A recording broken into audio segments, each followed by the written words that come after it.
Hello and welcome to this edition of Ask the Service Provider. I'm your host, Clem Harrod, Chief Projection Officer of CLEMCO. This is a weekly thing that we do to help provide information for independent contractors, small business owners, to help better manage their business and project a professional and successful life. We're here with Patrick Murtha with Murtha and Murtha Accounting Firm. Patrick, thanks for joining us again. Absolutely, Clem.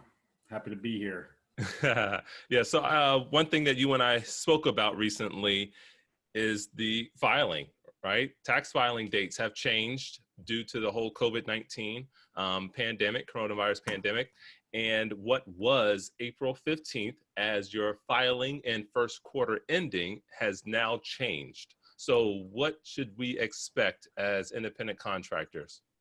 Right, so independent contractors, much of the time are filing what's called a 1040 individual tax return. Everybody's familiar with that. That's what everybody pretty much files in the United States to either pay their taxes in or collect a refund. For independent contractors who file on Schedule C, it's recommended that they pay quarterly estimated tax payments. So normally those quarterly estimated tax payments, essentially what it's doing is it's breaking up what you owe at the end of the year into 4 installments.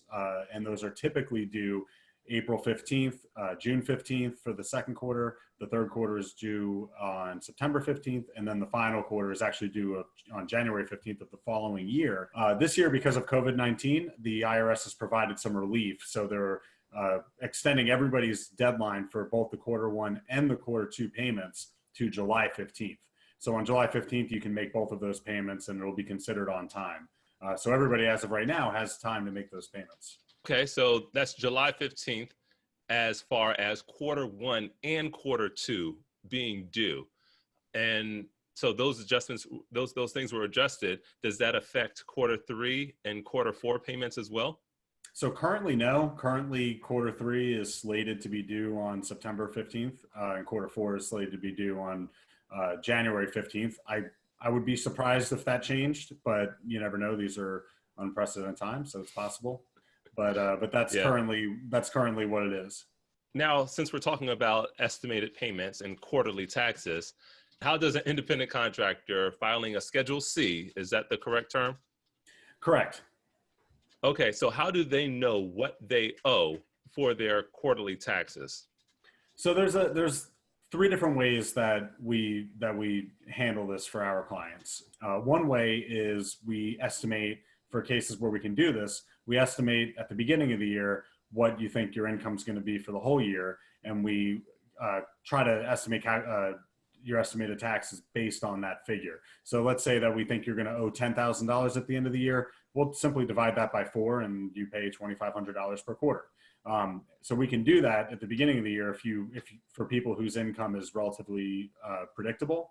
But for many of our clients that are self-employed that file a Schedule C, or even those that file other types of tax returns like S-Corp and partnership returns, their income isn't predictable because they may have a big client come through or they may not, or one year may be a great year and the next year may be a little bit less than that prior year. So for those clients, we have 2 different approaches. One approach is we estimate your taxes based on the prior year and you pay your taxes based on that, and you may end up owing tax at the end of the year, or you may end up having a refund when you file your tax return in April.